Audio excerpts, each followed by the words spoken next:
안녕하세요, 센터장입니다. 요즘 은행들이 예전처럼 이용하기 어렵다는 말이 많습니다.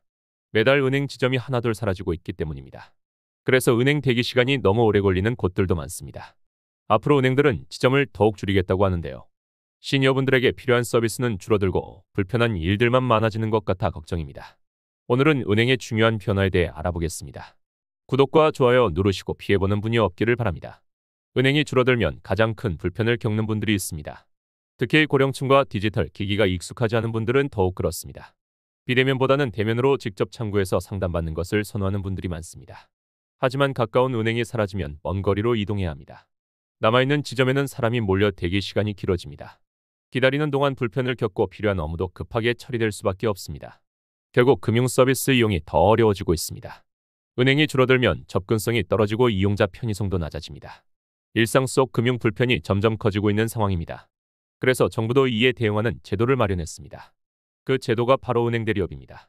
은행 대리업은 기존의 은행 창구에서만 가능했던 업무를 우체국이나 상호금융기관에서도 처리할 수 있도록 허용하는 제도입니다. 쉽게 말해 은행 대신 다른 기관이 은행 업무를 대신해 주는 것입니다. 예를 들어 국민은행에 대출 상담을 받고 싶어도 주변에 지점이 없다면 이제는 가까운 우체국이나 농협에서 그 업무를 처리할 수 있게 됩니다. 굳이 멀리 떨어진 은행 지점을 찾아가지 않아도 됩니다. 은행이 직접 하지 않더라도 공식적으로 위탁된 기관에서 동일한 업무가 가능합니다. 하지만 문제도 있습니다. 금융거래가 이루어지는 과정에서 대리업체는 고객의 민감한 개인정보를 다루는 경우가 많습니다.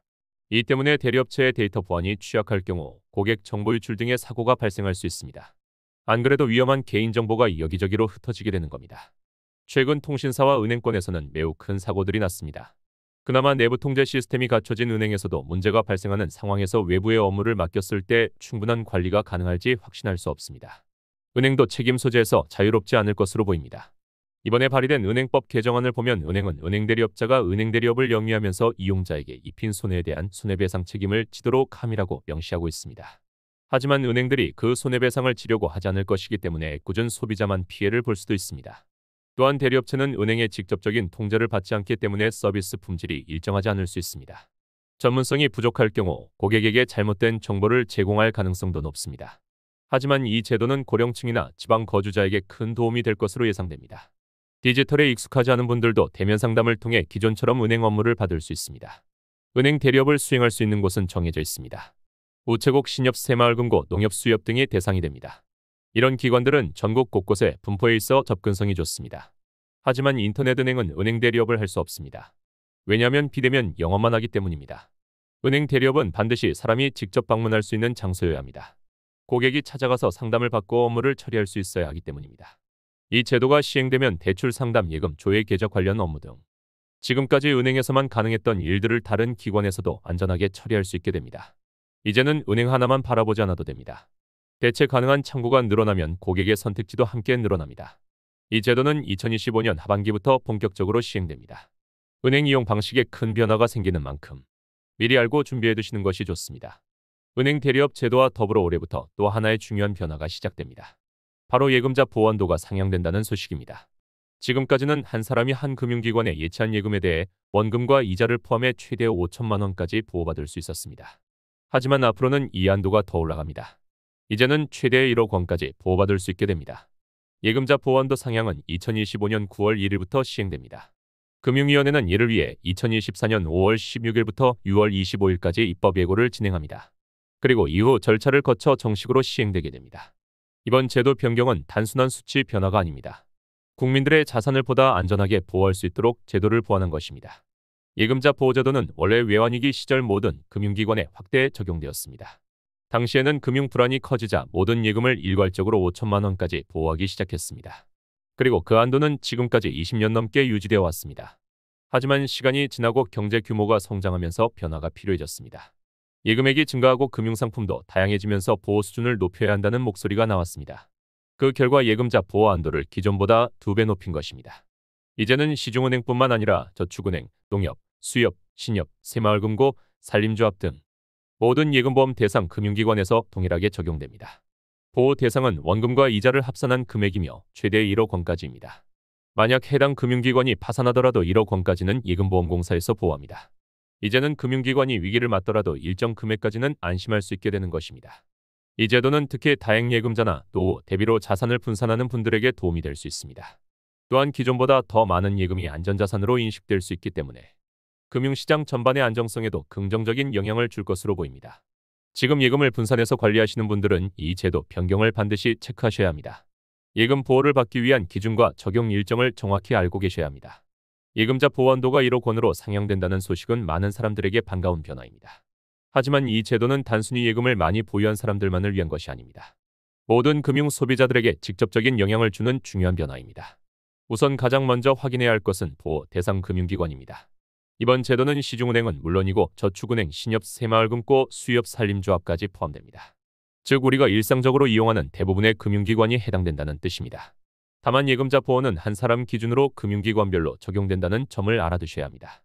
예를 들어 하나의 은행에 1억 5천만 원을 넣어두었다면 그중 1억 원까지만 보호받을 수 있고 나머지 5천만 원은 보호되지 않습니다. 하지만 다른 금융기관에 분산시켜 예치할 경우 각 기관별로 1억 원까지 보호되기 때문에 보다 안전하게 자산을 관리할 수 있습니다. 이러한 이유로 예금을 한 곳에 몰아두기보다는 분산하는 전략이 더욱 중요해집니다. 그리고 중요한 또 하나는 시행 시점입니다. 이번 개정안은 2025년 9월 1일부터 본격적으로 시행됩니다. 따라서 그 이전까지는 기존의 5천만 원 보호한도가 그대로 유지됩니다. 2025년 8월 31일까지는 예전처럼 5천만 원까지만 보호되기 때문에 이 시기를 기준으로 예금 계획을 다시 세워보시는 것이 좋습니다. 또한 이번 제도는 보호한도 자체가 늘어난 것이기 때문에 예금 상품의 조건이나 금리는 별도로 확인하셔야 합니다. 보호금액이 높아졌다고 해서 모든 상품이 안전하다고 생각해서는 안 됩니다.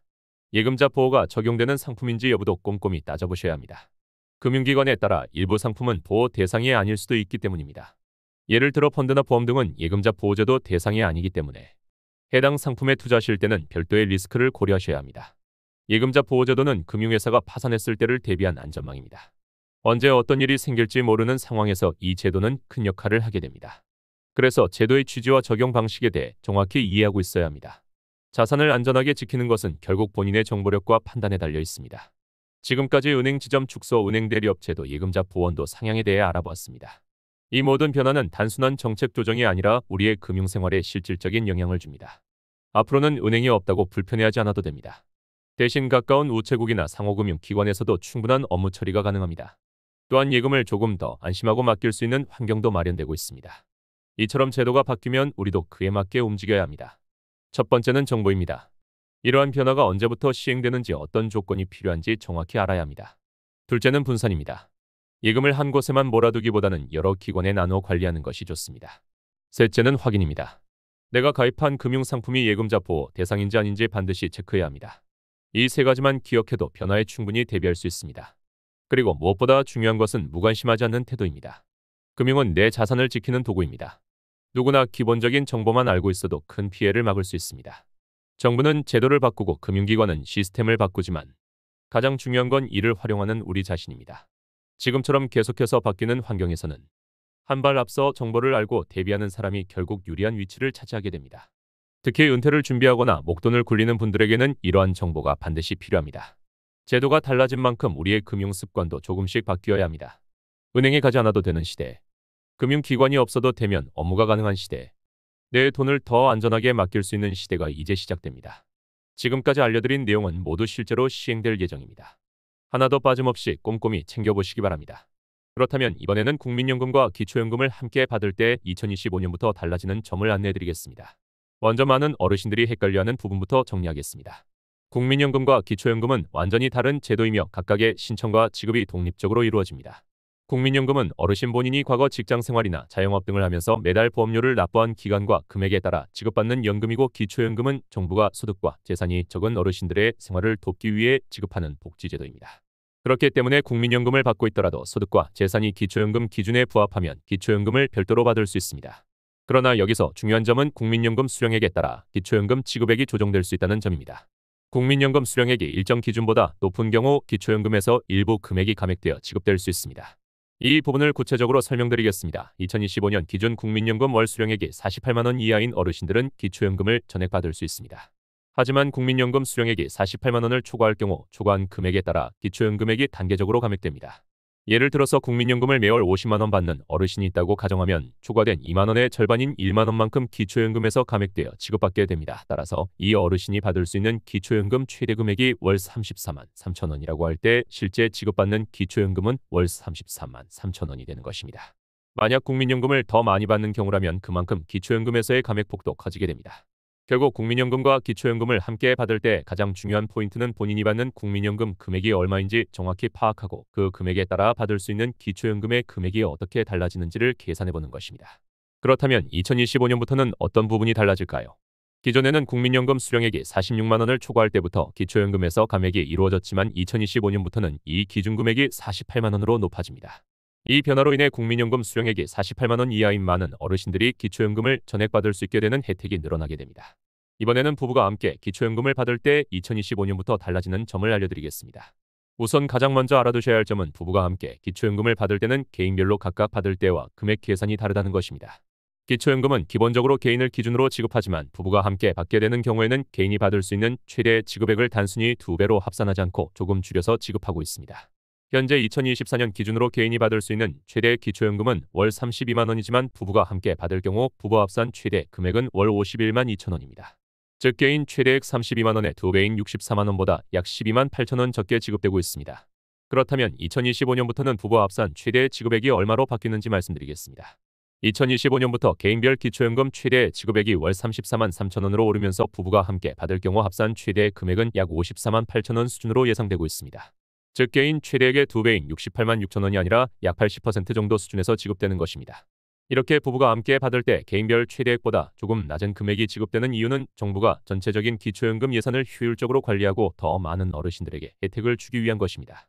하지만 부부가 함께 받을 경우 개인별로 지급받는 금액이 조금 줄어든다고 하더라도 실제 생활에 있어서는 두 분이 함께 연금을 받기 때문에 생활 안정에 큰 도움이 될 수 있습니다. 여기서 중요한 한 가지를 더 알려드리겠습니다. 부부가 함께 기초연금을 받을 때는 부부 두 사람의 소득과 재산을 합쳐서 소득인정액을 산정하게 됩니다.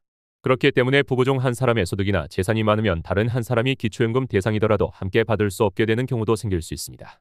또한 부부 중 한 명이 먼저 기초연금을 받고 있다가 나중에 배우자가 추가로 신청하면 부부각으로 소득인정액을 다시 계산하기 때문에 기존에 받던 분의 기초연금 금액이 줄어들 수도 있습니다. 따라서 부부가 함께 기초연금을 받기 위해서는 반드시 부부 두 분의 소득과 재산을 미리 꼼꼼히 계산해보고 소득인정액이 정부가 정한 기준을 초과하지 않는지 잘 점검해야 합니다. 부부의 소득인정액 계산이 복잡하게 느껴지실 수도 있지만 국민연금공단 지사나 주민센터에서 간편하게 상담받으실 수 있기 때문에 걱정하지 않으셔도 됩니다. 센터장이 앞으로도 여러분의 금융생활에 실질적인 도움이 되는 정보만 전해드리겠습니다. 끝까지 시청해주셔서 진심으로 감사합니다.